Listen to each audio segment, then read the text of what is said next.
Hello Math 7 students, this is Utah Middle School Math Project 4.3b, Solving Proportions. This is part 2 of this two-part video series. In our last video, in our last lesson, we solved the same proportion 3 different ways. So since we're starting afresh and it's a new day for us here in class, I'm going to pause recording and have students review each of these four different solving methods, come to a conclusion about which one, maybe two, they like the very, very best. Which ones do you think that they'll plan on using? So review all of those if you haven't done so already. And ready, set, go. Okay, students in class discussed, and we decided pretty unanimously we like example 1 the very best. It was easy. It was one single step. It was a logical step. It made perfect sense, and the equation was solved. But then I challenged him and said, even though this is the same proportion, we can't take those same steps. So what do we do if x is on the bottom? Would you prefer example 2 or example 3? And students in class said, obviously example 3. The steps make more sense. All we have to do is do one thing, turn it to its reciprocal, and then it becomes as easy as the first example, which we all like so much. And then I took a vote and I said, who liked this version the very best? Not a single person raised their hand. And I'm very happy to hear this. So, although we are going to practice this here in just a second, I want to skip down to this box here. It says, there is a shortcut for solving problems above called cross multiplication. Will you please cross out the word shortcut and write a very long way of doing these problems?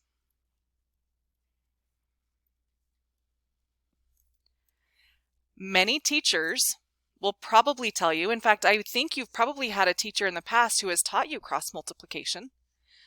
And I would like at the end of this lesson for you to realize that cross multiplication is not our best strategy. Not only is it not our best strategy, it only works in certain circumstances, so it's really, truly not ideal. But in cross multiplication, the idea is A times D, we make a cross, A times D is equal to C times B. Have you ever seen your teacher draw that sort of butterfly looking crisscrossy thing before? Okay. Do you know that this cross multiplication shortcut is example 4? You all said you didn't like the amount of work here, right? It was a lot of extra work. It was a lot of extra steps. So you tell me, is it really fair to call it a shortcut when it was so many extra steps? So the only reason why I kept this part here in this packet instead of just deleting it completely is because I do want you to see it is similar to something you've done in the past.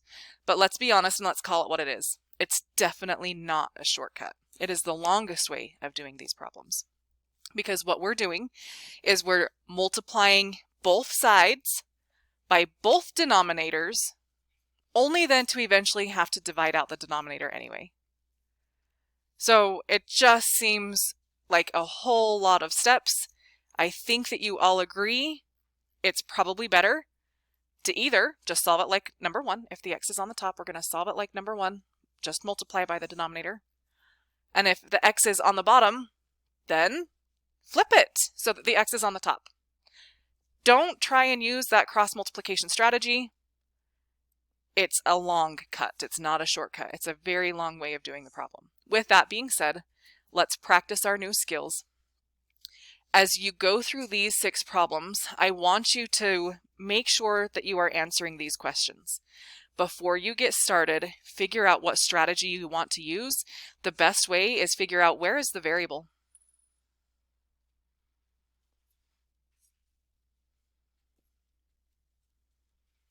When you figure out where is the variable, then continue on with what's happening to the variable. Okay. For example, reviewing these other ones one more time. Strategy number 1, the easiest one of all, where was the variable? Joshua? It was on top. When the variable was on top, it made it one very simple solving step. Variable on top. Strategy 2, where was the variable? on the bottom. So can we still solve it this way? Yeah. However, you said that when the variable's on the bottom, you like doing it like this first.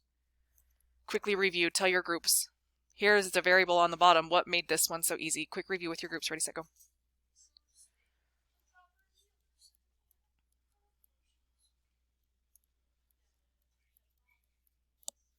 Okay, now tell me for the recording.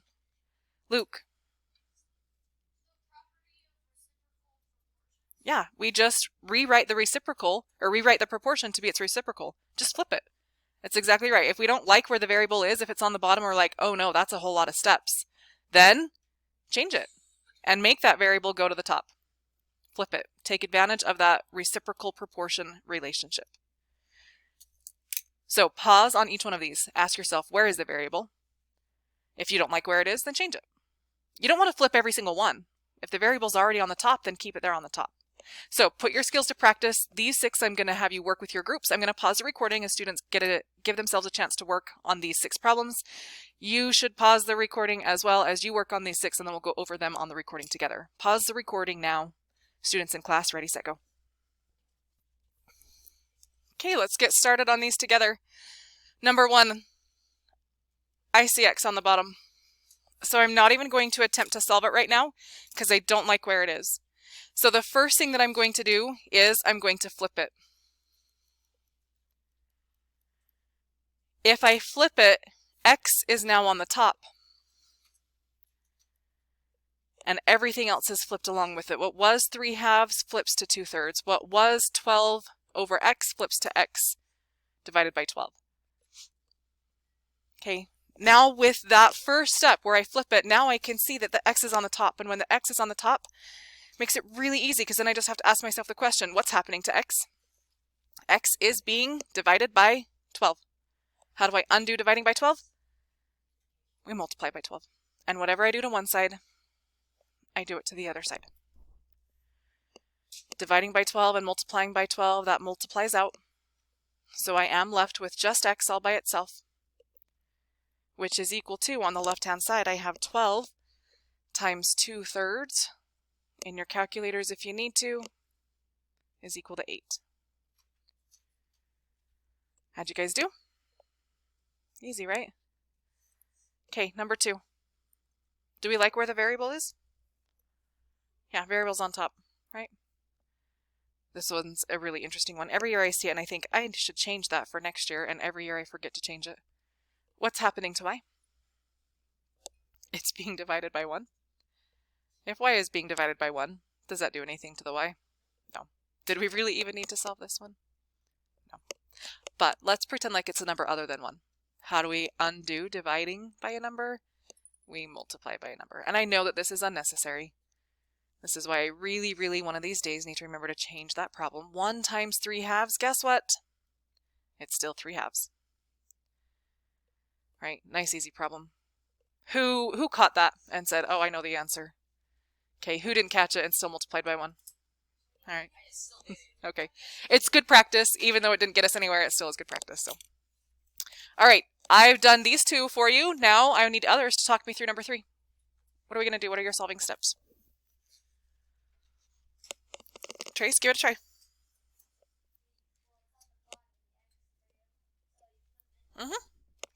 Hold on, pause there, because I don't want to repeat for the recording. You said the variable's on the bottom, so the first thing I want to do is flip it so that the variable's on the top. So let's do that. So 5/2 becomes 2/5, and 8 divided by x becomes x divided by 8. Carry on, Trace.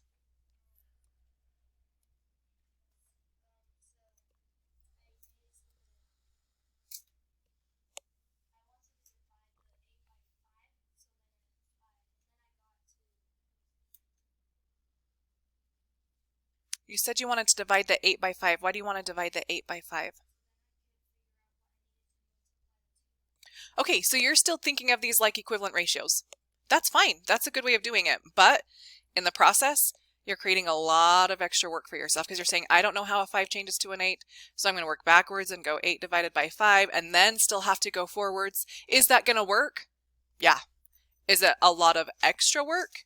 Also, yes. So Trace, instead of thinking of it like equivalent ratios, even though that's what it is, Think of it as an equation to solve. What's happening to x, Trace? How do you undo dividing by 8? Exactly. So in just one single step, we're able to solve this. Makes your work a lot easier. Does that make sense? So I'm undoing dividing by 8 by multiplying by 8, leaving me with x all by itself. And x is equal to 8 times 2/5. Anyone know? Fractions are friends. I got 16/5. As a decimal, because there's probably some people who did it as a decimal. I have 3.2. Yeah? All right. Someone else talk me through number 4. Number 4, talk me through it. Grant, go ahead.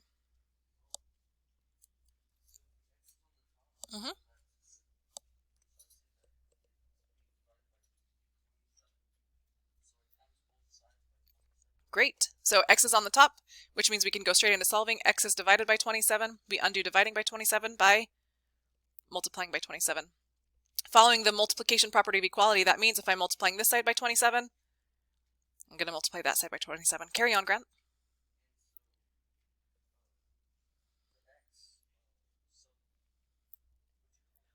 I say multiplies out, yep.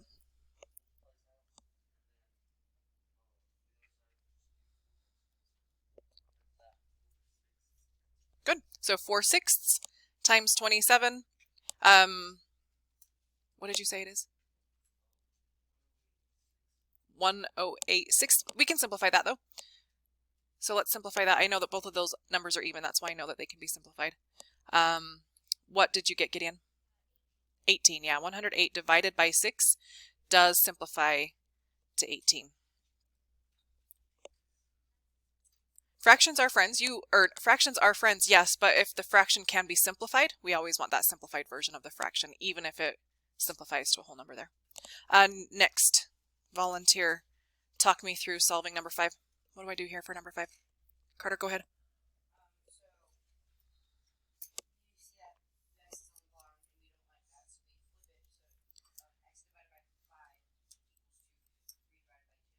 Great, pause there. He said x is on the bottom, we don't like it, so our first step is to flip it. There it is flipped. Carry on then.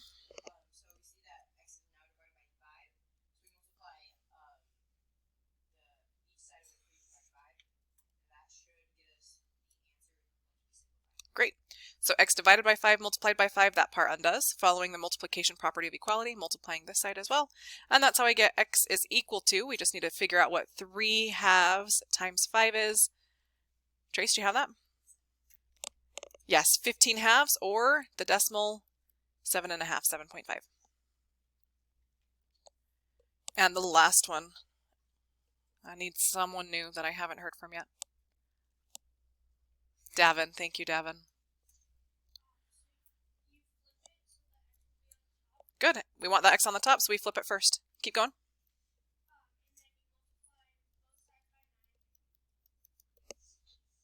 Multiply both sides by 9. Why are we choosing to multiply by 9? Good. Yeah, x is being divided by 9. I undo dividing by 9 by multiplying by 9. Whatever I do to one side, do to the other. Keep going.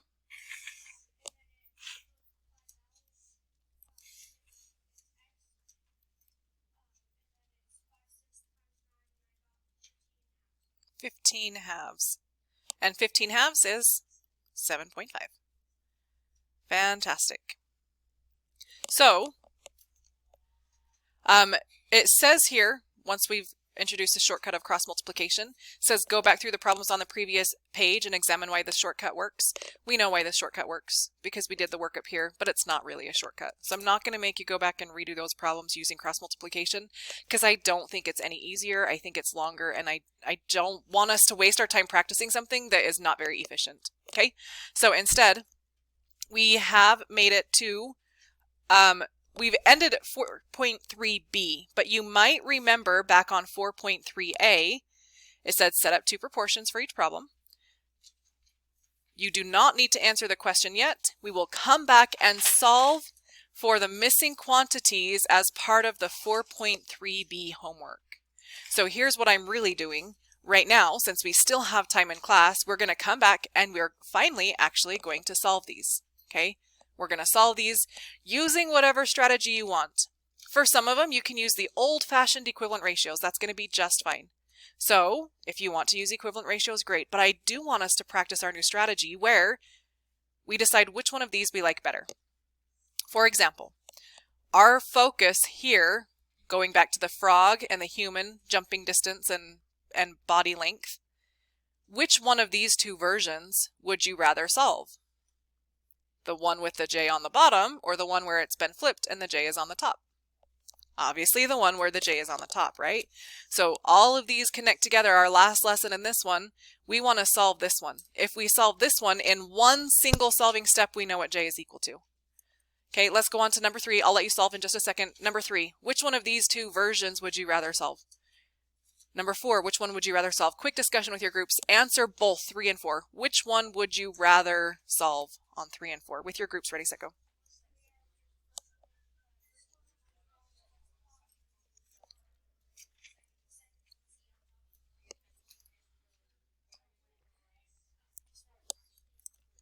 Okay.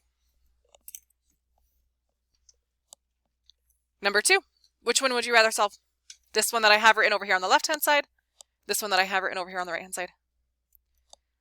Zuri, which one would you rather solve?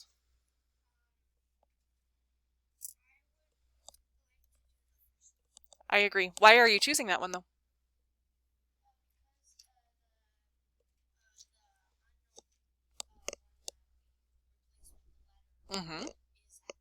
Exactly. Our unknown is at the top. If it was at the bottom, what we just practiced is flipping it so it's at the top. So we've already done the flipping. Let's just choose the version that we like best. Number 4, which one would you rather solve, Leroya?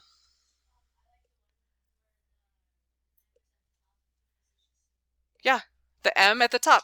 The hard part is already done. M is at the top. All we have to do is one single solving step, multiply each side by 72, and we're going to know what M is equal to. So we are going to pause the recording here again soon, because what I want you to do is go back and solve each one of these. After you've solved them, then we'll go back and we'll just check our answers. If you're choosing the right version to solve, it should just be one single step, so it should take you pretty much no time at all, and we'll just quickly check our answers at the end. So pause the recording now as you solve all of these ones going back to 4.3a. Okay, I've already solved all of these, so I'm not going to go through the solving steps. This is just a chance to check your answer. On the first one, the example that was already done for us, we just needed to solve it. I ended up with J equals 600. Going back to the story, that means if jumping distance is proportional to body length, a human can jump 600 inches. Is that proportional? Is that an accurate statement? No, I don't know of any human that can jump 600 inches without some sort of an assistance. Number 3, W equals 22, so Eli won 22 games. Number 4, M equals 45, so Millie gets $45. Number 5, T equals 56, so 56 scooters were sold. Number 6 was an interesting one. I ended up with H equals 0.6. That means 0.6 hours, but do we really talk about hours in decimal form? No. So I did go a step further. Even though it didn't say to, I went a step further and made sense of that problem. 0.6 hours would be 36 minutes. But H equals 0.6 solves the proportion. 7, I have M equals 8. Or in other words, the ant, it would take 8 minutes for them to crawl 12 yards. And the side length here in this triangle, X is equal to 4.5. Any questions on any of those now that you've seen the answers? Are there any that you need me to go over more slowly? All right, your homework then is the 4.3b homework section. We've done all the stuff except for these last 6 problems. So you just need to finish up these last 6 problems, solving them any method that you like. I hope you are not choosing to use the cross-multiply method. I hope that you're going to use one of the ones from this lesson. Noticing that the equivalent ratios method doesn't always work the best here. 4, how does it change to a 15? Not nearly as easy as just multiplying each side by 15 to undo the multiplication.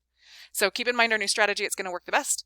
And that's it for today's lesson. Thanks for watching, and we'll see you next time.